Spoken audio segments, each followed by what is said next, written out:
Today's tech news moves fast, but understanding it shouldn't be hard.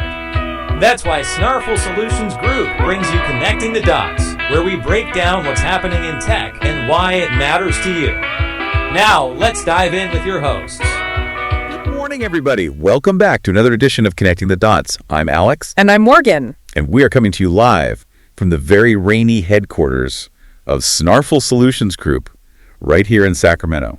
Rainy is, honestly, putting it lightly, it is pouring out there. Yeah, it really is. If you're just tuning in, today is Tuesday, February 24th, 2026, and you are definitely going to want an umbrella today. Absolutely. We're looking at a high of just 61 degrees here in Sacramento, with rain likely all day. Which is all thanks to this massive atmospheric river that's basically just parked itself over Northern California right now. Right, and they're talking about flash flood threats too, so please be careful on your morning commute. But you know, it's not just us dealing with the extremes today. If you're listening from the Cascades or up in the Northern Rockies, you're getting hit with heavy mountain snow. And then over in the Great Lakes, they've got a clipper system just dumping snow on them right now. Yeah, but then you look at the south-central U.S. The complete opposite. Exactly. Down in southeast Colorado, the Southern Plains, the Ozarks, it's windy, it's dry.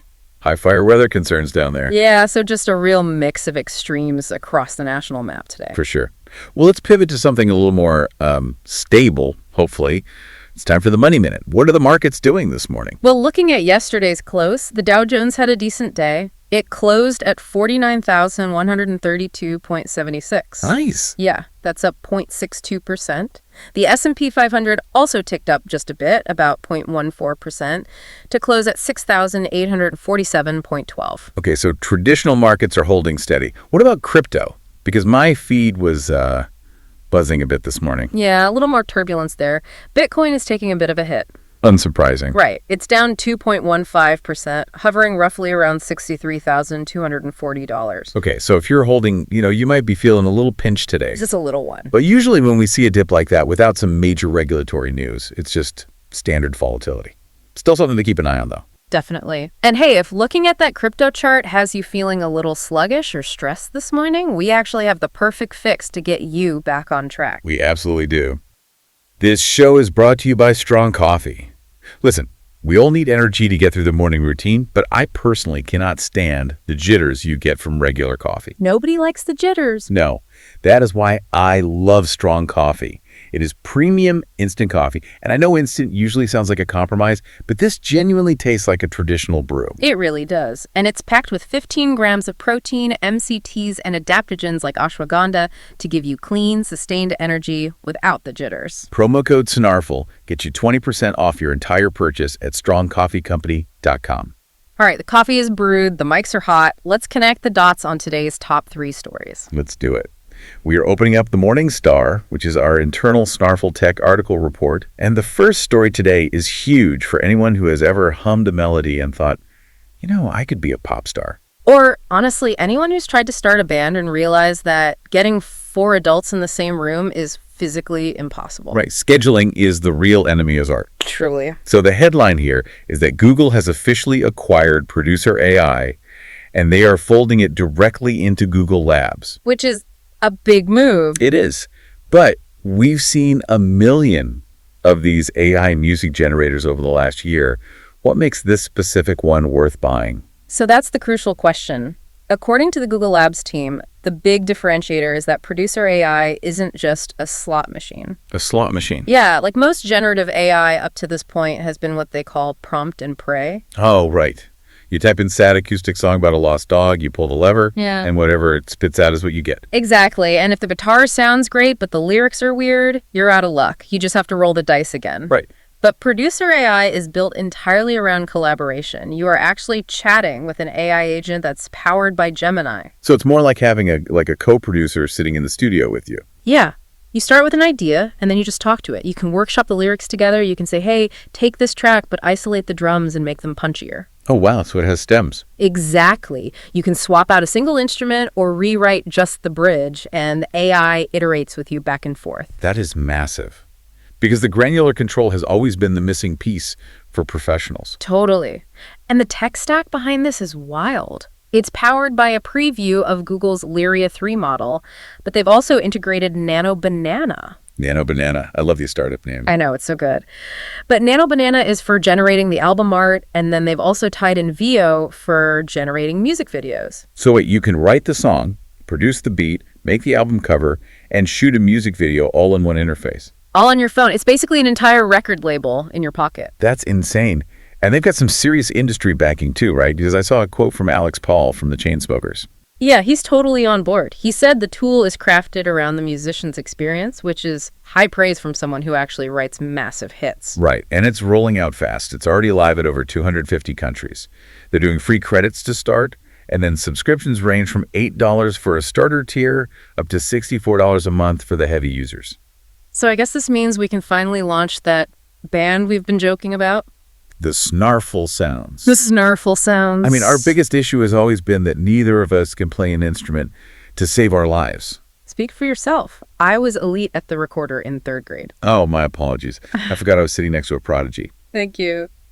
But seriously, having an AI producer that never gets annoyed when you ask it to change the bass line for the 30th time, that lowers the barrier to entry so much. It completely democratizes creativity. You don't need to rent a studio for $1,000 a day. You just need a prompt and some good taste. Which is amazing. But of course, this brings us to our second story, because there's always a catch in tech. We just talked about this incredible ProducerAI interface, but the actual engine running underneath it, that Lyria 3 model you mentioned, it has some really strict guardrails. Yeah, this is the reality check portion of the morning. Because we've seen the shiny interface, but Google is playing it incredibly safe with the engine itself. Safe how? Because competitors like Suno and Udio are out there generating full 3-minute radio-ready songs. Right. But Lyria 3 has a hard 30-second ceiling. 30 seconds. Yep. That's not a song. That's a jingle. Or like a ringtone. It's very short. And Google's official reasoning is that they are focusing on shareable moments. Think TikTok sounds, YouTube Shorts, or their new Dream Track feature. Okay, sure. They're explicitly not trying to help you write the next Billboard Hot 100 hit right now. They want to help you make a catchy hook for your vacation vlog. Right, but we both know that's only half the story. The real reason for that 30-second limit is legal fear. Oh, 100%. The copyright lawsuits are breathing down their necks. Yeah. For anyone who hasn't been following the legal drama, the RIAA, the Recording Industry Association of America, is currently suing Suno and Udio into the ground. They really are. And the whole argument centers on training data. The major labels are saying, look, you scraped decades of copyrighted music. Everything from Michael Jackson to Taylor Swift to teach your AI what music sounds like. And they view that as massive scale copyright infringement. Exactly. The RIAA stance is essentially, you stole our artists' work to build a machine that's going to replace our artists. And the AI companies are fighting back using the fair use defense. Right. They're arguing that the AI isn't directly copying and pasting the songs. It's just listening to them and learning the mathematical patterns of genres, which they argue is the exact same thing a human musician does when they listen to the radio and get inspired. It's the Napster debate all over again, but on steroids. It really is. And the stakes are astronomical. The statutory damages could be up to $150,000 per infringed work. Which would bankrupt almost any startup. In fact, didn't Udio just pivot? Yeah, Udio just announced they're pivoting to a fully licensed model, presumably to settle with the labels and stay alive. Wow. So with all that happening, Google is looking at the landscape and saying, we are way too big of a target to mess around with this. Exactly. Google has infinitely deeper pockets than these startups. A multi-billion-dollar lawsuit is not worth the risk for them right now. So Lyria 3 is the corporate-safe, legally bulletproof version of AI music. Which explains the other limitations too, because they explicitly prevent the model from mimicking specific artists. Right. You can use an artist's name to describe a mood, but you can't say, generate a new Drake song. And I also read that it heavily favors mainstream genres. Like it's great for pop, R&B, Afrobeat, but if you try to get weird and prompt it for like underground Mongolian throat singing mixed with dubstep, it kind of just steers you back to a standard pop beat. like a nervous radio DJ. Exactly. And the final piece of the safety puzzle is SynthID. Every single piece of audio generated by Lyria 3 is watermarked at the audio wave level. Which is imperceptible to the human ear, right? Right. You can't hear it, but detection tools can scan it and instantly tell you, yes, this was generated by Google AI. I honestly think that's the most important part of this whole rollout. With the amount of deepfakes and AI voice cloning out there, having that digital fingerprint is crucial for trust, especially for parents who are worried about what media their kids are consuming. It establishes provenance. It's just necessary at this point. So to sum it up, Google is giving us an incredible high-quality studio in our pocket, but they are absolutely keeping the training wheels on. You're getting an appetizer, not the full meal. An appetizer that you can't get sued over. Fair enough. Okay, let's connect the dots to our final story, which moves us away from music and into the fundamental way artificial intelligence actually processes information. This is the nerdy stuff, and I love it. It is. We are looking at a startup called Inception, which just raised $50 million to basically change the speed of thought for AI. And just to clarify, no relation to the Christopher Nolan movie with the spinning top, though the concept is almost as mind-bending. Right, so this company is led by Stefano Erman, a professor out of Stanford, and they're introducing a new model called Mercury 2. Which is specifically designed for coding, but the underlying tech is what's revolutionary here. Because they're moving from autoregressive models to diffusion models. Yes. Okay, we need to unpack that for the folks listening who aren't machine learning engineers. What does autoregressive mean in the context of, say, ChatGPT or Gemini? Okay, so think about how a typewriter works, or even just how you and I are speaking right now. Sequentially. Right. One word at a time. The current AI models predict the next token or word based on the words that came before it. It's a linear process. It physically cannot generate the end of a sentence until it has generated the beginning. Like laying bricks one by one to build a wall. Exactly. But Inception is throwing that method out and using diffusion for text.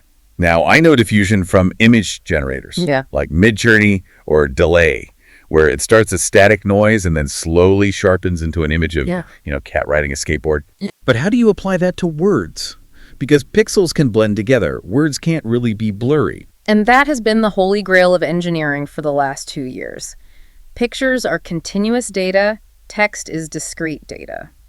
But Inception finally cracked the math on this. So what does it look like? Instead of typing out an answer word by word, the model generates the entire response simultaneously. The whole thing at once. The whole block of text.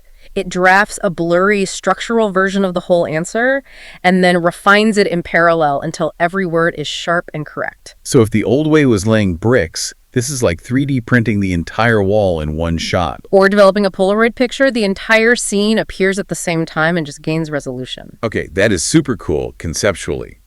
But what is the practical benefit? Why did Menlo Ventures, Microsoft's M12, and NVIDIA just throw $50 million at this? 2 words, speed and cost. Because Mercury 2 isn't constrained by linear generation, it is benchmarked at over 1,000 tokens per second. 1,000 words a second. Roughly, yeah. That is blisteringly fast. It's about 10 times faster than current state-of-the-art models. And because it computes in parallel, it requires drastically less latency and compute power, which makes it incredibly cheap to run. Okay, I want to push back on this a little bit. Go for it. Speed is great, but from a consumer perspective, does it really matter if my AI writes a work email in 0.1 seconds versus 1 second? It feels like we're just chasing benchmark scores at this point. For an email, no, you're right, it doesn't matter. But think about voice interactions. Oh. Think about talking to Siri or a customer service voice agent. Right now, there is always that awkward beat of silence. You ask a question, you wait 1 or 2 seconds while it processes, and then it replies. It's that uncanny valley of conversation. It constantly reminds you that you're talking to a machine. Exactly. But with diffusion text, at 1,000 tokens a second, that latency drops to 0. So it's actual real-time conversation. Yes. The AI can interrupt you, it can laugh at exactly the right millisecond, it can react instantly. It makes the digital agent feel entirely human. Wow. And from a business side, if you drop the cost of running these models by 90%, you can suddenly afford to put a genius-level AI in everything. Every toy, every appliance, every drive-through menu. The economics totally change. And of course, NVIDIA is backing this. They never miss an opportunity to fund the next leap in compute efficiency. They really don't. Moving from the typewriter era to the Polaroid era of AI is a massive paradigm shift. It really is. And it's wild how these stories all connect. You've got AI helping us collaborate on music, the legal realities forcing that music into 30-second bites, and now a brand new engine that's going to make all of this processing happen 10 times faster. The tech landscape is just moving at warp speed right now. It definitely is, and we'll keep tracking all of it for you. But before we wrap up and give you the final recap, we want to mention one more sponsor that can help you upgrade your real-world style while we wait for the digital future. Yes, we do. Big shout out to Old Glory. If you have an iconic music or sports fan in your life, or let's be real, if you are that fan, Old Glory is your go-to spot. It's the best. And since we're just talking about AI pop stars and these digital 30-second songs, Old Glory is actually great stuff for your techie friend who still appreciates physical media and vintage band tees. Oh, absolutely. There is something about the cotton and the print of a classic band t-shirt that digital goods just can't replace. You can't wear a digital watermark. Exactly. And they have a massive selection, everything from classic rock to hip-hop to sports fan merch. So treat yourself or your techie friend. If listeners use promo code SNARFL at checkout, you can get 15% off your entire purchase. The website is oldglory.com. Grab a hoodie, stay dry in this rain. Seriously. All right, let's quickly recap what we covered today for everyone finishing up their drive to work. Sounds good. So first, we broke down Google's acquisition of ProducerAI. They're bringing an AI studio buddy straight to your phone, complete with Gemini Chat, Nano Banana for art, and VO for video. The Chainsmokers love it, and it's shifting music generation from a slot machine to a true co-pilot experience. Yep. Second, we looked under the hood at Lyria 3, which is the engine powering that new studio.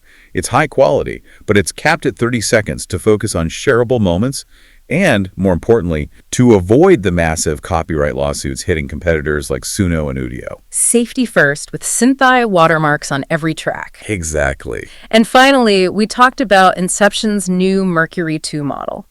They are fundamentally changing how AI reads and writes by moving from a sequential autoregressive models to parallel diffusion models. The typewriter to the Polaroid. Right. It makes the AI 10 times faster and cheaper, which is going to make real-time, zero-latency voice agents a reality very soon. Incredible stuff. You know, thinking about all this, one thing really sticks with me from that music segment. The idea of the 30-second song. Yeah. We're seeing technology physically shape the format of art. I mean, historically, the 3-minute pop song only became the standard because of the physical limitations of a 10-inch vinyl record. That's all the space they had. Oh, that's true. So it makes you wonder, are we about to see an entire generation of music that is designed to be exactly 30 seconds long, simply because that's the safe limit the AI models will generate? Wow. The technology dictating the culture again. Exactly. The medium is the message. It's definitely something to chew on today. For sure. Well, that is all the time we have for this morning's exploration of the news. Thank you so much for tuning in and letting us be a part of your day. Stay dry out there, Sacramento. We're here to help at Snarful, so reach out on our website if you have any more questions. That's a wrap on today's top stories. Remember, tech doesn't have to be complicated, and we're here to help connect the dots. If you've got questions or want to learn more, visit us at snarful.com. Thanks for listening, and we'll catch you next time.